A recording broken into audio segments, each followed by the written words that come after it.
Ahli Parlimen Labuan Rosman Isli memfailkan permohonan untuk membatalkan kes rasuahnya yang dikaitkan ketika dia menjadi timbalan pengerusi lembaga Pelabuhan Labuan LPA 5 tahun lalu. Bekas ahli politik Barisan Nasional itu mendakwa ini kerana kes jenayah tersebut berpaksikan atas keengganannya untuk meninggalkan parti pembangkang warisan yang berpangkalan di Sabah dan menyertai parti pemerintah Bersatu.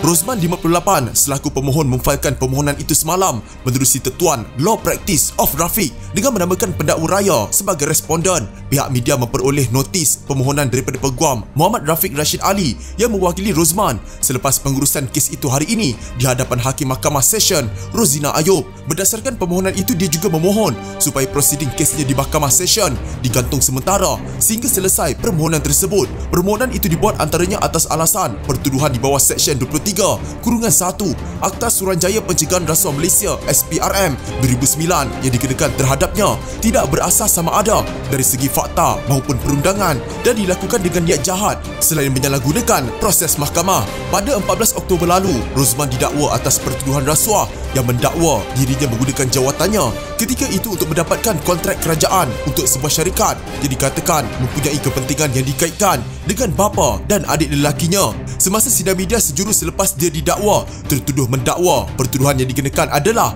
kerana keengganannya berpaling tadah daripada warisan dan menyokong pentadbiran Perikatan Nasional. Menurut salinan afidavit bagi menyokong permohonan membatalkan saman itu, Rosman mendakwa antara mereka yang cuba memujuknya meninggalkan warisan adalah seorang pegawai SPRM, pembantu Perdana Menteri ketika itu Muhyiddin Yassin, dan seorang timbalan menteri. Dia mendakwa ini adalah sebahagian daripada usaha untuk cuba mendapatkan sokongannya sejak 29 Februari 2020 susulan langkah Sheraton yang menyaksikan tumbangnya kerajaan Pakatan Harapan kepada pentadbiran Perikatan Nasional yang kemudiannya diterajui oleh Presiden Bersatu Muhyiddin. Rosman mendakwa pada 16 Mac tahun itu dia telah dipanggil oleh SPRM dari Putrajaya untuk merakamkan kenyataan semasa sesi yang berlangsung selama 6 jam. Katanya seorang pegawai daripada Suruhanjaya itu didakwa bertanya mengapa begitu sukar bagi ahli parlimen warisan itu meninggalkan parti tersebut dan menyokong Muhyiddin. Rosman juga mendakwa bahawa kemudian sekitar bulan Ramadan pada 2020 dia menerima panggilan telefon daripada seorang pembantu Muhyiddin dan saya telah ditawarkan jawatan pengerusi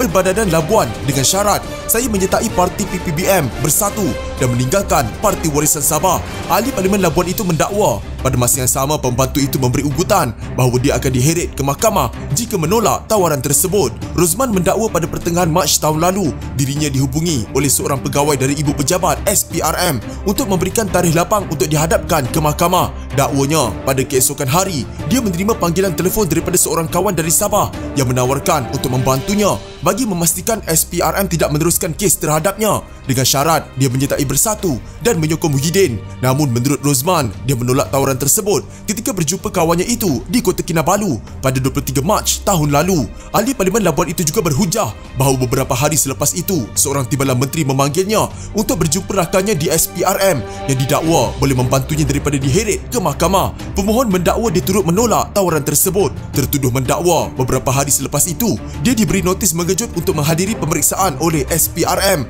pada 16 Julai tahun lalu dan ketika berada di ibu pejabat Suruhanjaya itu di Putrajaya, Rosman berkata dia dimaklumkan akan didakwa di Kompleks Mahkamah Kuala Lumpur beberapa hari kemudian pada 23 Julai, namun dia hanya didakwa pada 14 Oktober tahun lalu. Dia berhujah bahawa dia kemudian membuat laporan polis pada 18 Julai tahun lalu bagi melindungi dirinya dan membersihkan namanya serta mempertahankan diri di mahkamah. Saya dinasihati oleh peguam bela saya yang mana saya sesungguhnya percaya bahawa mahkamah yang mulia ini mempunyai kuasa untuk membatalkan dan atau mengetepikan pertuduhan yang dikenakan terhadap saya yang mana telah dilakukan dengan niat jahat, bersifat penindasan dan terjumlah kepada satu penyalahgunaan proses mahkamah. Saya juga dinasihati oleh peguam cara saya, nasihat yang mana saya sesungguhnya percaya bahawa satu salah laksana keadilan atau miscarriage of justice akan berlaku jika pertuduhan terhadap saya tidak dibatalkan dan atau diketepikan serta-merta.